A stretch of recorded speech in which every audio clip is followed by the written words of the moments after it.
Welcome to The Money Hour with host Tina Mitchell and co-host Keelan Harvey. Tina Mitchell, MLO 145420, and Keelan Harvey, MLO 1330075, are licensed loan originators with Gateway Mortgage Group LLC and MLS 7233. The views expressed by the speakers on the following program are those of the speakers and do not necessarily reflect the views of Gateway Mortgage Group LLC, nor are they necessarily endorsed by Gateway Mortgage Group LLC. Now, in the studio, local mortgage experts Tina Mitchell and Keelan Harvey. Welcome to the Money Hour at 11:50 a.m. KKNW, the Saturday, April 27 show. I am your host, Tina Mitchell. And I am your co-host, Keelan Harvey. Bringing in expert advice and inside knowledge on today's events in our economy and how it can affect your money. If you're hearing our show at a different time or day, you are listening to a rebroadcast, but we're here to answer any questions or connect you with a guest that we have on the show. Please call the show at 1-855-400-1150. Again, that's 1-855-400-1150 or online at themoneyhour.com. And today's lineup for the show, we have Stephanie Kristen of Windermere Real Estate. Is now the time to downsize your home? Also in studio, we have Michael Pollock of Northwest Premier Brokers, how to succeed as a seller in the current market. And our last guest in studio, Hamilton Gardiner of Holmquist Gardiner PLLC, real estate contract breaches and earnest money disputes. Great information and great guest in studio. As always, for more information or to connect with our guests, you can call the show at 1-855-400-1150. Again, that's 1-855-400-1150 or online at themoneyhour.com. And I think we'll start out the show, Keelan, with a little money chat. Sounds good. Money.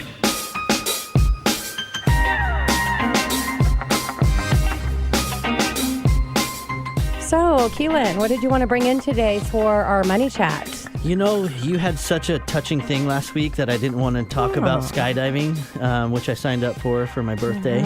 And as you know, a little bump in the road. So the one-time slot that I was going to jump out of this airplane, and you know, I just want to tell everybody, it's one thing to want to do it, but when you actually sign up and you have an impending appointment to jump out of an airplane, it's a little different, you know. It's a I little like how you snip it, that this is proof that it was canceled, because you know what we would have said. Oh, yeah, it was canceled. There was no way. I wasn't taking a picture of that because everyone's like, oh, canceled, huh, buddy? I bet your one-time slot, right? Yeah. So, unfortunately, it was the one-time slot, and it turned out to be a beautiful day, which was a bummer. Part of me was bummed. Part of me was like, whew. Well, I was afraid you weren't going to make it into the office on Monday, so I saw that. So I was like, okay, he's coming to work. Yeah. All's I'm good. I'm alive. It's all right. And all the death jokes weren't funny either. That I didn't realize if you tell people you're going to skydive, and they're like, "Oh, you're going to die on Saturday." I didn't make any of those jokes. Thank you, Tina. Yeah, it's a little you're rough welcome. because that's actual concern of mine. You know, jumping out of a plane at 15,000 feet. Angela But loves you, right? She so does. She really thought this out. Yeah, I hope so. I really hope so. But and then I blew out my neat soccer game. Turned out to be okay. So I had a little sprain LCL, not to affect my England trip or any of that. So I'm good to go. Should be playing soon. And we canceled skydiving that we rescheduled because of it. And it turns out I might be able to go. So we're to be continued. I'm still jumping out of a plane. Yeah, well, for our regular listeners, if one day Keelan's not here anymore, I see, may that's not what I'm be in talking the about. mood to mention that he didn't make it back from a skydiving trip. Anyways, speaking of that, we actually, in the beginning of May, I'm really excited. Keelan's been here with me as my co-host for, 6 months. March. Oh my God, we're almost a year. It's, our engineers going, no, it's been way more than 6 months. Well, this show's been running for actually 10 years, and bringing Keelan in has been so much fun, having the back and forth and just really being able to work together with the guests that we have in studio. But I'm going to be taking a trip, and normally we would have to do a recording of the show when I'm the only one, but he's going to be the host/co-host, so I'm really excited. So anyways, well, what I thought I'd bring in for Money Chat today is just to talk a little bit about the perception of discounted shops, and whether you're talking discounted shops in our arena mortgage, and that's what I'm talking about today, but it could be discounting shops in real estate. It could be discounted shops in a lot of things.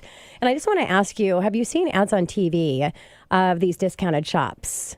Or what about online? Have you seen any of those ads, Keelan? I definitely have. You see all this sneaky harp crazy stuff. A lot of noise in our industry. A lot of advertising. Yeah, magic bullets, right? So if you're listening, bigger is not always cheaper, because here's the reality. It costs millions and millions of dollars to do those ads. So how do they pay for that marketing? Well, we're all playing from the same deck. We all get our money from the same place, from the secondary market that determines the add-ons and the factors of mortgage rates. So offering mortgage services, you get to decide where you want to put your resources. And I'm not saying it's bad to put resources and marketing dollars to get these great $1 million ads on TV and online, because that is a really great strategy. It generates a lot of great business. And the idea when you own a company is to make money for the company so you can have better quality of life for your employees and all of that stuff. But you have to decide where you're going to put your marketing dollars. And some companies put an extreme into marketing leads. Other companies, like our company at Gateway Mortgage, which you do not see on commercials or ads online, we put all of our financial resources into our service. It's a high level of team and employees behind the scene that are taking care of business. So what is the risk of lack of high level service? What's the risk to you if you're in the process of purchasing? Well, once I heard of statistics at 30%, I don't have anything to back this up. It was years ago, and I wish I would have kept it. But 30% of mortgages fall through during the closing process.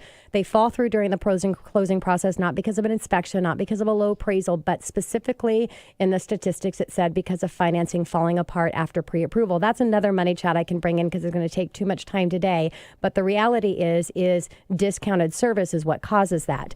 Your client's being passed around for multiple different people throughout the process. I don't know. Do you want to have one mortgage professional that's going to be working and educating through the process? Not available outside of business hours. Well, if you're buying a home and you're getting a loan, you need your mortgage professional to be available and accessible. And your real estate agent, trust me, they want the mortgage professional to be able to do things that they need over the weekend.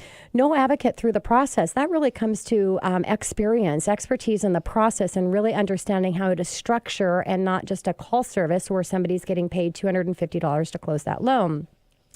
Policy of not sharing information or having contact with the partners that are involved in the process, your real estate agent.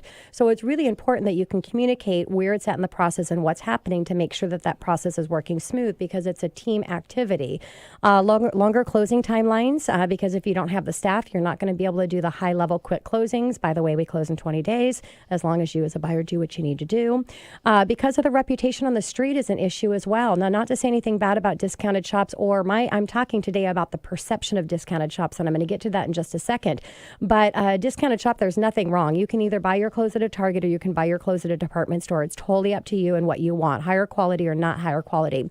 But the reputation on the street of the discounted, or the perception of the discounted shop, is not good. So why? Because of all of these things that I'm listing right here. So in a competitive market, you have to have a mortgage consultant that has a reputation in the local market that they know is going to be able to perform at a very high level. Now, again, not to say that there's anything wrong with discounted shops, because in every industry you have service and you have not as high of service, and it's going to be all in the price. But here's what I wanted to bring in. I want to encourage you and challenge you. I'm not going to mention on air, but it is one that does a lot of advertising.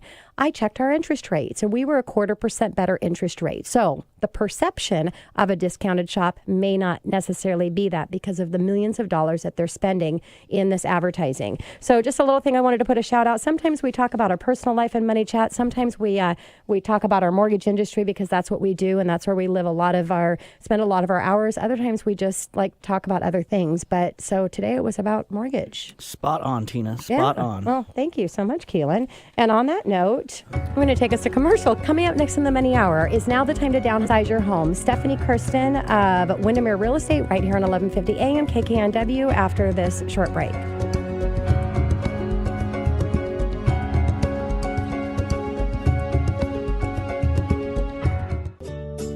As the process of buying and selling real estate becomes increasingly complex, it's important to have a trusted advisor you can rely on. With over 30 years of experience, Stephanie Kristen of Windermere Real Estate consistently uses systems that deliver results. By collaborating with her team of professionals, Stephanie makes the daunting task of buying or selling a home more manageable and worry-free. Her passion for service, combined with market knowledge, has resulted in hundreds of delighted clients. Hi, this is Stephanie Kristen with Windermere Real Estate. There's a lot of information online today, but how you interpret that information is critical. I help buyers and sellers every day make sense of all that data. I'd love to connect with you and help you reach your goals. Check out my website, sheknowsrealestate.com, or give me a call at 206-200-0222. Thanks so much, and I look forward to talking to you soon. You're listening to The Money Hour with your host, Tina Mitchell, and co-host Keelan Harvey on Alternative Talk AM 1150. Now, back to the show with local mortgage experts Tina Mitchell and Keelan Harvey. Welcome back to the Money Hour at 1150 AM KKNW, the Saturday, April 27 show. I am your host, Tina Mitchell. And I am your co-host, Keelan Harvey. It is a great day to talk about money, and that's what the show is all about. How to make money, how to save money so you can have a better quality of life for you and your family. If you're hearing our show at a different time or day, you are listening to a rebroadcast, but we're here to connect you with the guests that we have on the show. They can answer any questions that you might have. You can call the show at 1-855-400-1150. Again, that's 1-855-400-1150 or online at themoneyhour.com. In studio right now, we have Stephanie Kristen of Windermere Real Estate. Is now the time to downsize your home? Stephanie, thank you so much for joining us back in studio. Thank you so much. I'm glad to be back. Thanks, Tina. You're welcome. And a little bit about Stephanie. After attending Michigan State University, Stephanie got married, moved to Seattle, where she started a family and her career in real estate. They currently live in Somerset in Bellevue, where Stephanie is an active agent in that community. Stephanie is a managing broker of Windermere and has been selling homes for over 30 years. I'm 25 years behind you. I'm almost a quarter of a century, I say. Oh my gosh, yes. She is a firm believer in giving back to her community and donates a portion of her every one of her sales to causes like Windermere Foundation of Plymouth House Group. Stephanie has helped many long-term homeowners move to a smaller space and simplify their lives. In the Money Hour segment today, Stephanie shares tips on preparing to downsize. Tina, you're 5 years behind her. You said 25 years. No. 5 years. Oh, so did 30, I say 25? Yeah. Oh, yeah, thanks for clarifying that. I mean, that's a long time in the industry. Yeah, and I'm wasn't proud gonna- of a quarter of a I mean, century rocking mortgages. That would be behind me, and that's not fair. That just doesn't work. Thank you, Keelan. All right, Yes. just got to give you credit where credit's due. I appreciate that. No worries.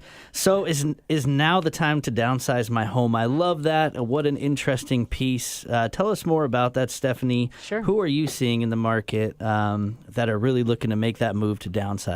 Sure. So it's really interesting. I think we're used to seeing a lot of seniors and empty nesters start to think about moving, simplifying their lives. But right now, we're also seeing other people that are trying to just simplify their lives.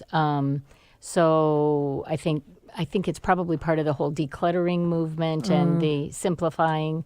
So we're seeing some of that. They're looking to be more walkable areas closer in, and so it seems like it's a broader spectrum of the community anymore. Yeah, and things change in what's important to people, and and especially in our area as well. We have a lot of people that just want to get out in the city, and like you said, walkable score and all of that stuff.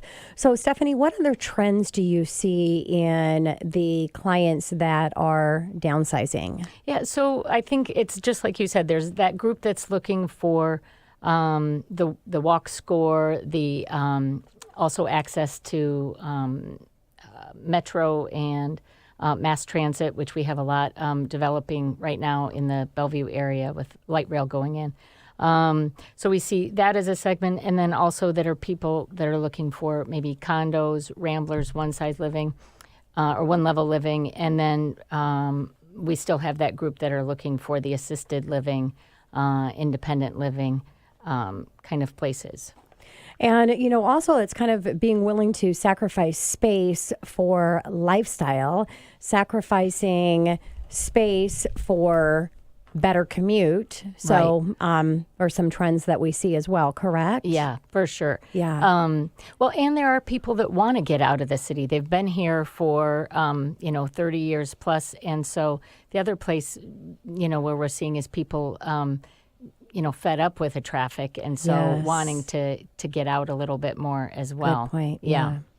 Have you guys ever purged? It's so satisfying. Making your life I don't simple. need to. I'm not a hold on person at all. Your email is crazy. You don't even have a single email in her inbox. She's got the cleanest computer you've ever seen. There's like everything's so organized. I am an efficiency coach, so I know how to do my stuff. Yeah, crazy efficiency. But there's something to be said about getting rid of clutter, which AKA stress, and as humans that we hold on to. So I find that really interesting. Your point about people are like, let's just get rid of all this space. Why do we have it? Well, and I think it's the one thing that I've been able to do, working with all these people, going through the process with them. I hear over and over, why didn't we do this sooner? But the other thing is, I tend now not to hang on to all that stuff, and because I see, the stuff that they're just trying to get rid of. So I agree. I tend to, live pretty simply myself anymore. My problem is my 3-year-old and grandparents. That's my problem. Yeah. I just Toys. I might as well be Toys R Us. They just keep showing up at my house 24/7. It was so funny. She had her birthday, and I was blessed to get an invite, and I checked on a Facebook Live and asked about toys and what I should get. And when I showed up with the doll that she approved that I get, Angela, she's like, "Oh my God!" And the horse, she's like, "Oh my God! I didn't realize it was so big." She's literally riding it around my house. It was it's her favorite Life-size toys. friend. Yeah, Tina killed it. So, Stephanie, what are people doing with all of their stuff and their personal possessions when they're trying to downsize? So that is one thing I think that is probably one of the most overwhelming steps of the whole thing is what are they going to do with all their stuff? I think we spend so much of our time accumulating things that we love and enjoy. Sometimes they get, tossed in closets or we're storing them. And then at the end of our, time at home, we have to spend time, energy, and money getting rid of all of those things that we've accumulated. So we've teamed up with, we have a couple consultants that we work with that are able to assess the all of their belongings and help them. First of all, they start in knowing where they're going to go. Once they know where they go, then they're able to select the things that they're going to keep, prioritize, their furniture and, their art, or they have special collections or different things like that. And the other thing we see is that their kids don't want all of their, china and silver. And so we're able to do, estate sales. And so she takes care of that. And and she's doing a lot with online too. She really works with the people to try and make it as easy as possible for them to get rid of that. But it's such a hard process for people. And, a lot of times they feel like they need to touch every item and know what's going through the works. But our team does a great job of working with them and, trying to work through that process. And then, and then they, after the sale, then they also will donate to good causes like Jubilee Reach. We work with them a lot to get rid of things as well. Yeah, and take, advantage of it. I mean, it may not seem like it's the same, but it's close. I mean, do take advantage of digital, take pictures of things, and, you can have those memories, and really it's just a connection by seeing something. It doesn't have to be seeing in real, but it can be seen in a picture and digital, and, I do a lot of that. Yeah, we actually did that for one client. We took a lot of photos they had done cross stitch of all of these different places, and it was just really special to them. And we made a photo book of just a lot of the memories. So that worked out nicely for them. I just got in big time into puzzling, and I take pictures of every single puzzle I've completed, and I have no emotional stress to the idea of taking that apart because I've got the so I want to make sure I don't get Alzheimer's or dementia. I hear that's good puzzling. Yeah, it's going to improve your brain. Yeah. Stephanie, I was curious, where are you seeing people move when they're downsizing these days? Where are these people going? So a lot of times they're looking to get out of the area. I think the two different things we see are, I had a client last year, they sold their house in Somerset, and so they were able to sell it right around $1.2 million. And then they went down to Gig Harbor, and for almost half price, for about $700,000, they were able to buy a fairly comparable home, with a view and the space that they needed. So getting out of the area, I think, is a great opportunity. Right now, I was just looking at Scottsdale. The median price in Scottsdale is just under $500,000. So, if you're looking for some sunshine, get away from, our weather here. So that, or also, it's hard, I will say, to downsize in price. If you are looking to sell your home and then maybe buy a condo kind of in city, you're really not downsizing price there as much as you are just downsizing your square footage and convenience. So it's really important, I think, to work with an agent and kind of figure out what's important and why you're moving, and where are your people, how do you spend your time, when you're making that decision. And those HOAs too, really, right, sure. really Yes. expensive. For sure. Yeah. And a shout out on the mortgage side. When you're trying to strategize for this, talk and get an idea of your financing, because there's so many different creative ways of buying first and selling later. And, going through that and seeing what all those options are, I think is really important. So, Stephanie, how do you plan for all of the different steps involved? Because I would imagine each family that you work with, their steps are completely different to get from A to Z. Exactly. I think it depends on so many things, and that's why having a team, a mortgage planner, your financial planner, your real estate agent, and taking all of those steps together. And it also depends on the market because sometimes, when I was talking about the Gig Harbor property, we were able to do a contingent loan or a contingent property. So they were able to buy the property contingent on them selling their home, which isn't always a possibility in some markets. In a seller's market, some of the options we're able to do is sell their home, and then I just had one last week. We sold their home, and they have a 2-month rent back. So they're able to stay in their house for a couple months while they decide and, on their final property, and they don't have to buy contingent. So having a team that you work with the different financing options and purchase plan is, part of it. Yeah, and I mean, there's clients that they have to feel comfortable with the process, but you can go in and not have to go contingent and utilize the equity that you have in your property, and but you just have to look at all those numbers and know what option makes most sense for you, right, Stephanie? Yeah, for sure. Yeah. Stephanie, in your experience with your clients and kind of all the interactions you have with downsizing, when do you think is the right time for somebody? When do they make that kind of crucial move? Do you notice when you're dealing with people? I think the thing to keep in mind is it's never too early to start planning. So it's, the sooner. With that said, I've also been able to meet with people, and we had their house on the market 2 weeks later. They were living in it, but they had a mover coming. She was moving into independent living.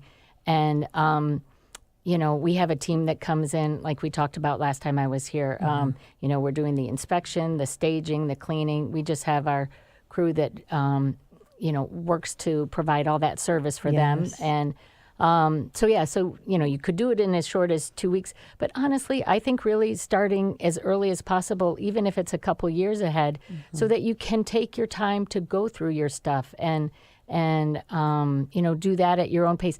And the other thing is, the older you get, I think the more exhausting the process is, and you just don't have the energy physically and so anyways, I do think starting early, putting together a plan, working with a team to kind of execute the plan so that you don't feel rushed is early or is and good. A lot of times when people, they step into that preparation stage, which is the plan, once the plan is together, that 2 years or that 3 years that they thought they were going to be, now they're doing it in 3 months, because that's really the big thing. It's the idea that plan is so overwhelming. It's like, okay, we're going to do that in a few years. Then they see the plan, they're like really excited. And through that planning process, you get emotionally connected to the outcome of completion of your next journey in life, right? You're absolutely and right. So, I so agree with you there. And it gains some momentum in the whole process, and it starts going along really smoothly. So it's fun to be a part of that. Yeah. So Stephanie, last question that we have for you before we go to our commercial break is what other financial considerations when you're thinking of downsizing is going to be important? Sure. So I think really kind of first knowing where you want to go, what the cost of places there, for your replacement property is going to be, figuring out what the market value of your current home is, and then also keeping in mind the costs involved with that. So for a lot of people, it's going to be capital gains.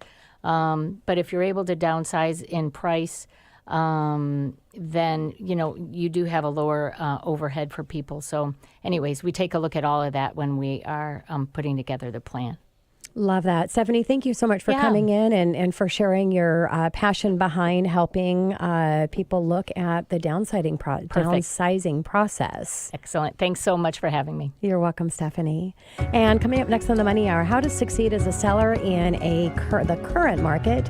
Michael Pollock of Northwest Premier Brokers right here at 1150 a.m. KKNW after the short break.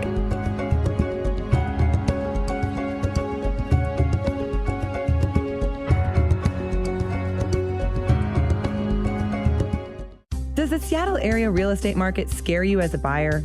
Are you looking to sell your home but not sure how to maximize your home's potential? You need an industry veteran with years of experience at your side to guide you from start to finish and help you achieve your goals. Michael Pollock with Northwest Premier Brokers is the resource that many Seattle area buyers and sellers have utilized to make their real estate dreams happen in this unique and challenging market. Hi, this is Michael Pollock. I'd welcome the opportunity to meet with you and learn about your real estate needs and discuss how Northwest Premier Brokers can assist you in accomplishing all of your goals. Visit me at nwpremierbrokers.com or call me direct at 206-399-1345 today. You're listening to The Money Hour with your host, Tina Mitchell, and co-host Keelan Harvey on Alternative Talk AM 1150. Now, back to the show with local mortgage experts Tina Mitchell and Keelan Harvey. Welcome back to the Money Hour on 1150 a.m. KKNW, the Saturday, April 27th show. I am your host, Tina Mitchell. And I'm your co-host, Keelan Harvey. We are here to help you build a strong financial blueprint 1 week and one show at a time. If you're hearing our show at a different time or day, you are listening to a rebroadcast, but we're here to connect you with our guest and any suggested guests that you may have for a future show. Please feel free to call the show at 1-855-400-1150. Again, that's 1-855-400-1150 or online at themoneyhour.com. In studio right now, we have Michael Pollock of Northwest Premier Brokers and how to succeed as a seller in the current market. Michael, second time in studio. Very excited to have you back. Thanks for joining us. Thank you for having me again, Tina. I appreciate it. And a little bit about Michael. Michael Pollock is managing broker and owner of Northwest Premier Brokers and has been in the real estate and mortgage business for over 14 years. In addition to being a real estate broker, Michael is also a licensed loan originator, providing him a unique perspective on the entire industry. Although he focuses on the metro area, Michael has assisted clients with home sales and purchases throughout Western Washington. It is Michael's passion to provide all of his clients, no matter their needs, goals, or property type, with superior representation, information, and expertise, and to make their real estate transaction a success from start to finish. He believes that being a successful real estate professional requires having a real relationship with his clients and treating them like family. That's why we've invited him here to our family at the Money Hour. So, Michael, I'd be curious to get your feedback. We've heard, I don't want to call it confusion, but mixed reviews a little bit about what's kind of happening in the market and the season that we're in. Could you give us some feedback? What do you see that's happening currently in Seattle in the market? Sure, that's a great question to be asking right now, especially as we came out of a real transition in 2018. There was a lot of concern coming into 2019 what we would see. And with the cold weather that we had in January and February, it really depressed sales and activity, and it greatly affected the market. But we saw a huge rebound in March with the most new listings coming on the market since all the way back in August of 2018.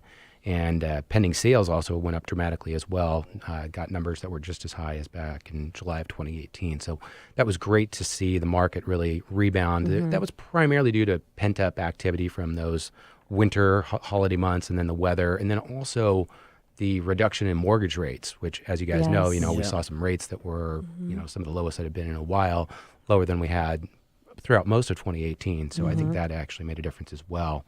So we're starting to see the start of the typical spring bounce that we see. And, that March really indicated, okay, here we're going to get going again for another good spring.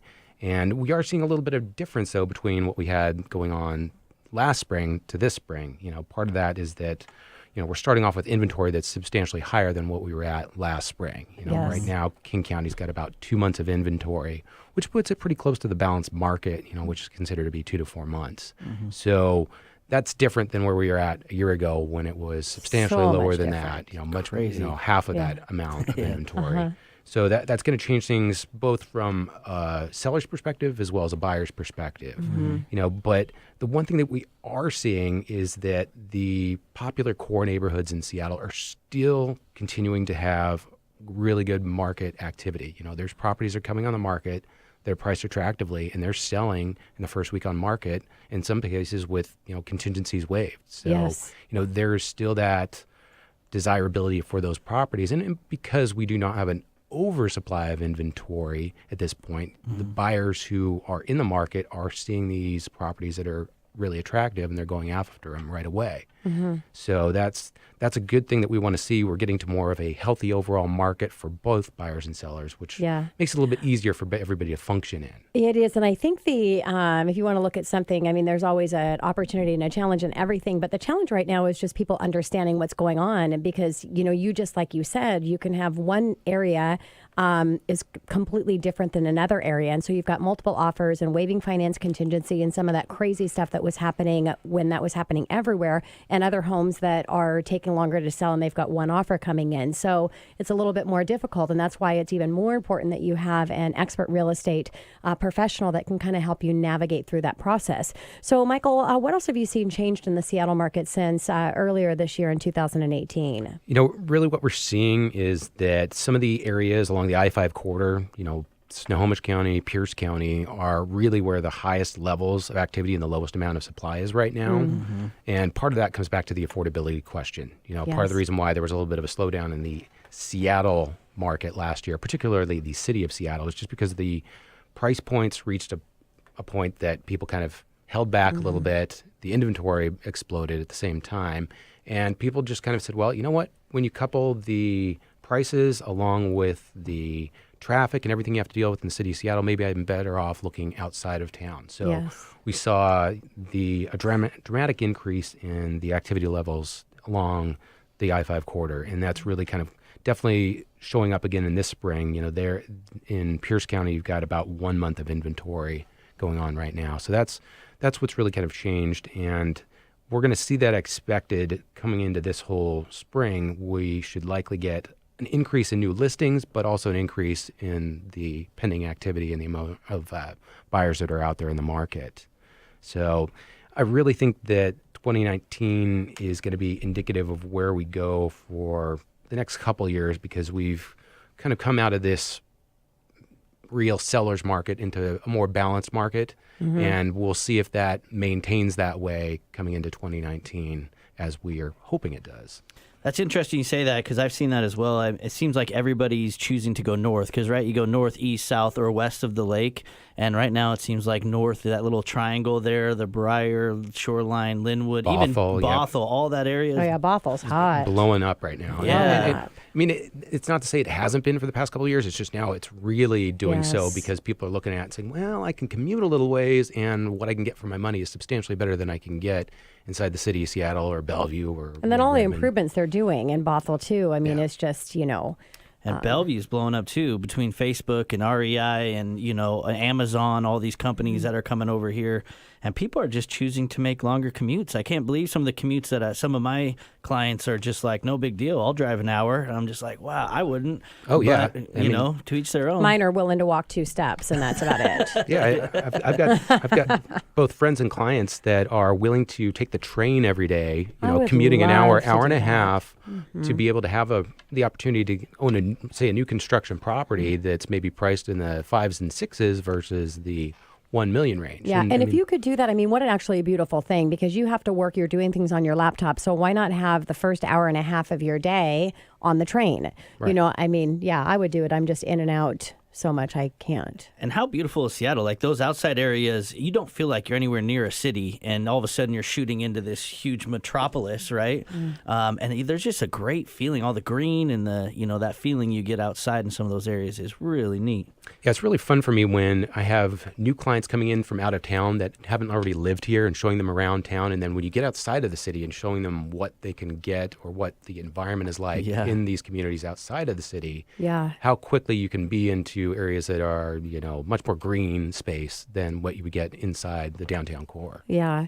So if you're right in Seattle, what are the hottest spots right now? So the hottest spots in Seattle continue to be the high popularity neighborhoods, Queen Anne, Green Lake, Finney Ridge, these areas that are going to be also close to commuting and transit options as well. Yeah. But these are the areas that historically have always been high popularity. Now, over the years, things have kind of changed and evolved, and new areas have been added in, such as Ballard, which, go back maybe 10 years, Ballard was not a high popularity area. Now it's one of the most popular areas. Part of it is because there's been so much growth there and, new restaurants, shops, and things to do there. But that's something that's going to continue to evolve over time, is other areas will come into play as being high popularity areas while the traditional ones still maintain their status. It's kind of freaking me out to see this transit come to fruition too. You're actually seeing it like up in Northgate, like this huge and the 90 floating bridge. Like, it was always this idea that floated around forever, but you're really seeing it come to a point now that it's going to happen. So what about the expectations for the market in Seattle as we get kind of closer and into spring? What are your thoughts there? Well, we're expecting that, as long as interest rates don't spike up, the market should continue to improve overall for everybody. That we're going to see a slower gain in prices, primarily due to the fact that the inventory has reached this new point that it was at. And that's going to allow us to be a better market for everybody to be both a buyer and a seller in, is that you as a buyer may not have as much competition that you're facing. You as a seller can do things that you probably couldn't have done in the last couple of years, such as go out and make a contingent offer, which nobody could have even really gotten away with one of those over the past couple of years. So really that's the expectation and hope as we enter the next 2019, that things are going to open up for both parties. So for the sellers that are listening to the show today, what advice do you have for them, Michael? So really your first step is, determine what your goals are. And, if you're considering selling, sit down, talk with your spouse if you have one, and figure out what it is that your desires are. Then set up a time to meet with a real estate broker to discuss that and figure out what their professional input would be about how to achieve those goals. Like I said, with this balanced market, it's going to present a good opportunity to be both a seller and a buyer. And so that's really going to provide you with some opportunities that didn't exist in the last couple of years. And I'm seeing that with some of my clients that I've been working with and in contact with for a couple of years, but they weren't ready to list because of that. That they said, you know what, we can't go out and try and make an offer on a home because, what are there we are gonna no do? homes. Yeah, we can't make a contingent offer on a place. So why do we even bother? And some of those people are they're actively out now looking at properties with me. So that's a welcome change. Yeah. Really, the first step is sitting down and creating those goals, meeting with a broker to go over them, and then also looking at market analysis for your property. A lot of times sellers will just quickly take a look online and get some automated number for their property, and that's, as we know, quite inaccurate. So it's important to sit down with a professional who can evaluate all the aspects, what's sold recently nearby you, but also if you were to enter the market, what potential competition would you face? Now, that's the other piece of the valuation puzzle, is not just looking at what's sold, but where you would come in the market if you did come on the market. So, Michael, specifically, what's critical for sellers sellers need to know in order to be successful in the market? Really, to be successful in this current market, you have to get together a comprehensive and specific marketing plan for your property that's designed by the professional, and you couple that with a focus on what I call the 3 Ps of real estate. Those 3 Ps are price, photos, and product. Nice. So price, having an effective and smart list price is essential. We're no longer in a market that allows sellers just to, test the upper limits and see what happens. That's just being rejected by buyers. If your list price is effective, you're going to see it with the activity you get. You're going to see it with getting offers in the first week or two on market. So the second P, photos.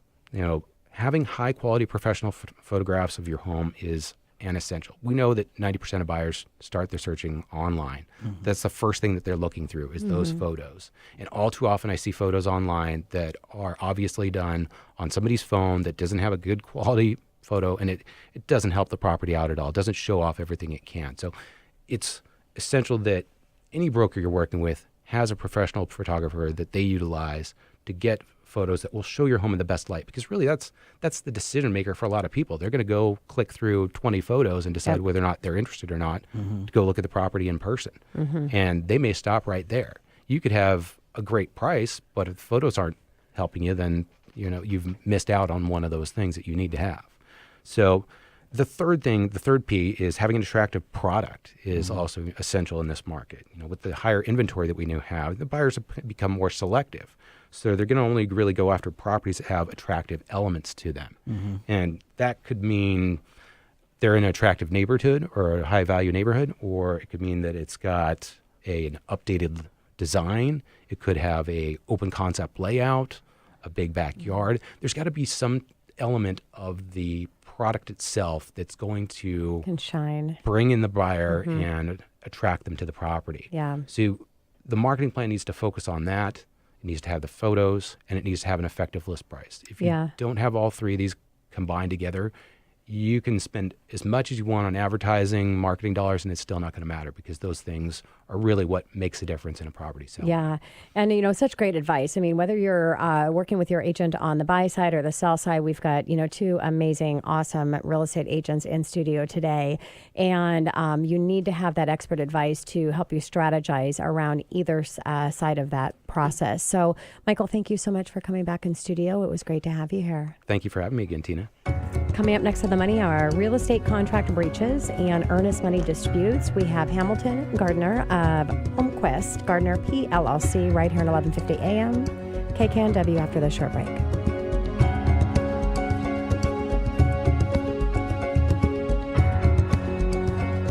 Does the Seattle area real estate market scare you as a buyer? Are you looking to sell your home but not sure how to maximize your home's potential? You need an industry veteran with years of experience at your side to guide you from start to finish and help you achieve your goals. Michael Pollock with Northwest Premier Brokers is the resource that many Seattle area buyers and sellers have utilized to make their real estate dreams happen in this unique and challenging market. Hi, this is Michael Pollock. I'd welcome the opportunity to meet with you and learn about your real estate needs and discuss how Northwest Premier Brokers can assist you in accomplishing all of your goals. Visit me at nwpremierbrokers.com or call me direct at 206-399-1345 today. As the process of buying and selling real estate becomes increasingly complex, it's important to have a trusted advisor you can rely on. With over 30 years of experience, Stephanie Kristen of Windermere Real Estate consistently uses systems that deliver results. By collaborating with her team of professionals, Stephanie makes the daunting task of buying or selling a home more manageable and worry-free. Her passion for service, combined with market knowledge, has resulted in hundreds of delighted clients. Hi, this is Stephanie Kristen with Windermere Real Estate. There's a lot of information online today, but how you interpret that information is critical. I help buyers and sellers every day make sense of all that data. I'd love to connect with you and help you reach your goals. Check out my website, sheknowsrealestate.com, or give me a call at 206-200-0222. Thanks so much, and I look forward to talking to you soon. You're listening to The Money Hour with your host, Tina Mitchell, and co-host Keelan Harvey on Alternative Talk AM 1150. Now, back to the show with local mortgage experts Tina Mitchell and Keelan Harvey. Welcome back to the Money Hour on 1150 AM KKNW at the Saturday, April 27th show. I am your host, Tina Mitchell. And I'm your co-host, Keelan Harvey. Bringing in each week the best of the best in every area regarding your financing to help you in today's economy. If you're hearing our show at a different time or day, you are listening to a rebroadcast, but we're here to answer any questions and connect you with the guests that we have on the show. Please call 1-855-400-1150.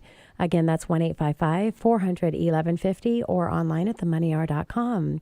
And in studio, first time in studio, we have Hamilton Gardiner of Holmquist and Gardiner PLLC.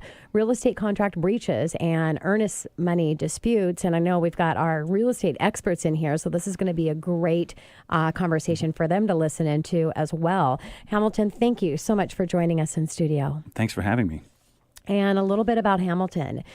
He is the founding partner of Holmquist Gardiner PLLC. The firm is celebrating its 10th year in business during the last decade. Plus, Hamilton has acted as legal counsel for many commercial, residential, and multifamily property owners in the greater Seattle area. He handles all aspects of real estate transactions as well as litigation and evictions when disputes arise. His primary goal is to be a value-added partner and trusted advisor to his clients. Nothing gets Hamilton more excited than to see his clients succeed and to know he was able to have a positive impact on their business. Hamilton, super excited to have you in studio. We have a mutual friend. I got to give a shout out to Darren and, of course, Carly, his wife. Hi, Darren. Hi, Carly. Hi, Darren. Hi, Carly. Hi, Darren. That's how I met you, and I've used you personally. You're a great wealth of knowledge, and it's a privilege to have you on the show. Let's talk about real estate contract breaches. What the heck is a real estate contract breach? Tell us about it. Yeah, it's a big kind of question, and for purposes of this show, I'm really focusing on like the residential side. Okay. Because breaches can happen in a commercial context and a residential context, of course. And generally speaking, what that means is that somebody didn't follow the contract. Now, in the residential context, that can happen where somebody didn't put earnest money down, they failed to make agreed-upon fixes, they didn't clear items from title, they failed to satisfy any sort of contingencies, or, something that I saw a lot of, particularly the last couple of years, is people making allegations of misrepresentations as to the condition of the property. Interesting. And there could be issues with the contingencies in that process as well, with all the crazy stuff that that was going on. So, what happens after a breach occurs, Hamilton? So, what happens after the breach? It actually depends on like when the breach occurred. Are you in contract? Have you closed the sale? Are you in a contingency period? And what was the breach?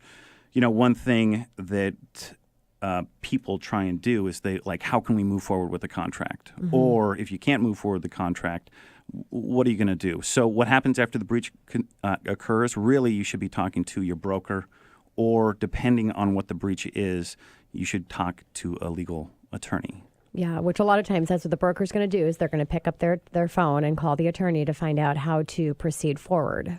Call Hamilton, people. Call Hamilton. Exactly. Give me a call. I get those calls, and one of the things I tell a lot of my broker friends and colleagues is that, a 5-minute call with me is going to save a lot of time, money, and stress down the road. So call me anytime. Yeah, and just speaking of it, while I'm thinking about it, we definitely need to get you in for our Power Hour Lunch and Learn in front of our real estate professionals. We educate them on a monthly basis, and, I think that would be awesome. Would love to do it. Yeah.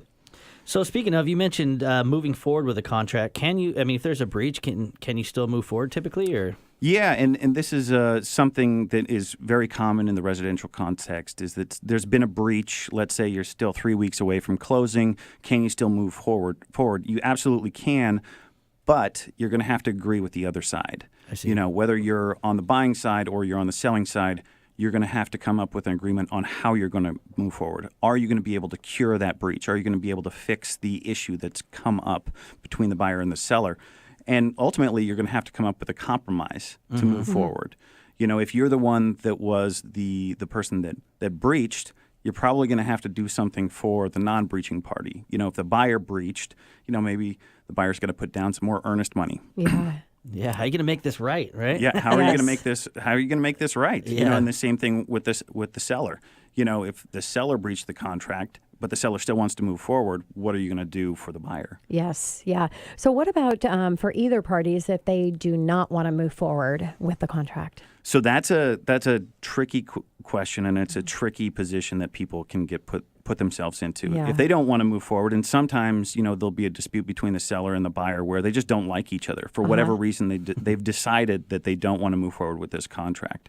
Now, if you're on the selling side and you said, I don't want to move forward, and the price has actually increased over the last month that I've been under contract, and maybe I can get a better price. If they weren't the breaching party and they said, hey, I want to be out of this thing, you really run the risk of, is the buyer going to proceed with a specific performance lawsuit and say, no, I'm not going to let you out of this contract. You breached it. I want to force you to sell this property to me. Yes. Or if you're on the if the buyer just walks away and you can't if you can't find them, then is it the question? Are they going to give up the earnest money? Yeah, speaking of, who gets the earnest money at the end of the day? How does that work out? So that is an interesting and a very common question that comes up is who's going to get the earnest money? Well, it depends on who breached the contract, and if the buyer breached the contract and the seller is unwilling to proceed with the transaction, then the seller could keep the earnest money. Yeah. So how does that work? And we're coming out of just a crazy market with the lack of inventory, which now we're getting more into a balanced market. But like when a buyer waives their finance contingency and basically says this $50,000 earnest money goes to you if anything goes wrong. Well, if the seller has breached the contract, then their earnest money would still be protected in that scenario. Would that be correct? Yeah, and one thing that it would be still protected in that situation. And what I've seen there is that a lot of potential clients will call me up and say, "Oh yeah, well the seller breached the contract, and this is a very simple issue, and it's really clear that they breached the contract." But I actually find that that's uncommon. No, Yes. There's a question on the timing of. Did they submit this form by this date, or did they waive the contingency by this date? And it's not always that clear. Yeah. So if the seller breached, then that could be the case that the buyer is going to get the earnest money back if they don't want to proceed with the contract. Hence another reason you got to talk to Hamilton, because only lawyers think about all those details. I mean, I might have a lawyer with a speeding ticket, and he shocked me. I thought it was real simple, but all the things that you can do when you have great representation to help your situation. Right? And it's needed. It's absolutely needed, especially if there's $50,000 out there. Yeah. I mean, you want to make sure that you're making the right decisions to either receive the earnest money back, or if you're the seller, to make sure that you're able to collect it in the event the buyer does breach that contract. Yes. Yeah, speeding ticket's not a good comparison. We're talking about a call lot of my money guy? in real estate here. You call my guy on that speeding ticket? I did. Yeah, thanks, I did. Dennis. He's going to hook it up, hopefully. We'll see. He will. Oops. Anyways, so what happens with an escrow company? Let's say like nobody can decide, the selling and the buying parties aren't agreeing, and the escrow company's in the middle. What typically happens in those scenarios? So one thing to keep in mind is the escrow company doesn't have a dog in the fight. They're the neutral party. They're the one that is supposed to close the transaction. They're supposed to compile all the documents, get signatures, hold on to the earnest money, and then transfer funds at closing. So if there's been a breach and the buyer and the seller can't agree, then the escrow company is going to interplead those funds into the court registry. So they're going to wait a while. Maybe it'll be a week, maybe it'll be a couple weeks, it might even be a month. I've seen that it go that long. And then they're just going to give the money to the court registry, and then they're going to let the buyer and seller hash it out. So what about how long you said that was months or so that could take? Well, yeah, after the breach has been alleged by either side, the escrow company may take, a week, a couple weeks to put the money into the court registry, and then from there it's going to be up to the parties to decide how long this is going to take to resolve itself. Yeah, and I just, while we're on escrow here, really want to, say escrows, you've got to remember that they are not attorneys. So they're not giving any legal advice on anything. They're just trying to make sure, but mistakes can happen in reading that contract and understanding they're representing a contract as that third party. So not to get confused what escrow is. Escrow doesn't represent either side. Yes. Either. They're not going to give legal advice. They don't represent either side. And if there is a dispute, they're just going to deposit into the court. And they are able to, under their contract that both the buyer and seller have signed off on. Yeah.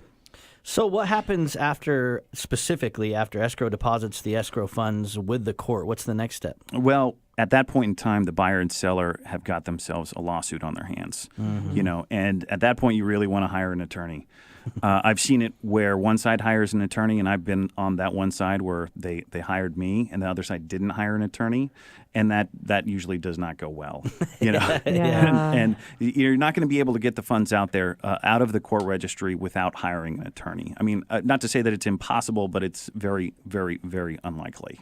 That makes sense. So, Hamilton, as we wrap up our time here with you, just general advice if someone is listening to the show today and gets into an earnest money dispute. So if you are in an earnest money dispute, my number one piece of advice is to come up with an agreement with the other side. make a compromise, and 9 times out of 10, it's going to be split the earnest money. Somebody wants to be 100% right. Nobody ever is. Yes. So, come up with an agreement on who's going to take what, whether it's going to be 50-50, 75-25, split the earnest money, take it, and walk away.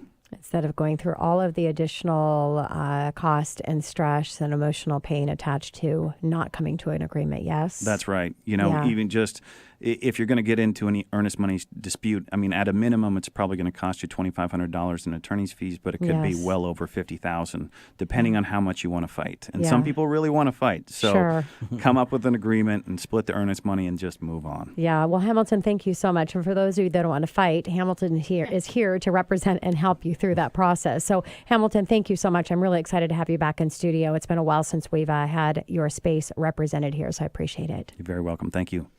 And this is your host, Tina Mitchell, signing off for the day. And your co-host, Keelan Harvey. Make it a great weekend. We'll be here next week, same time, same place, right here at 11:50 a.m. KKNW.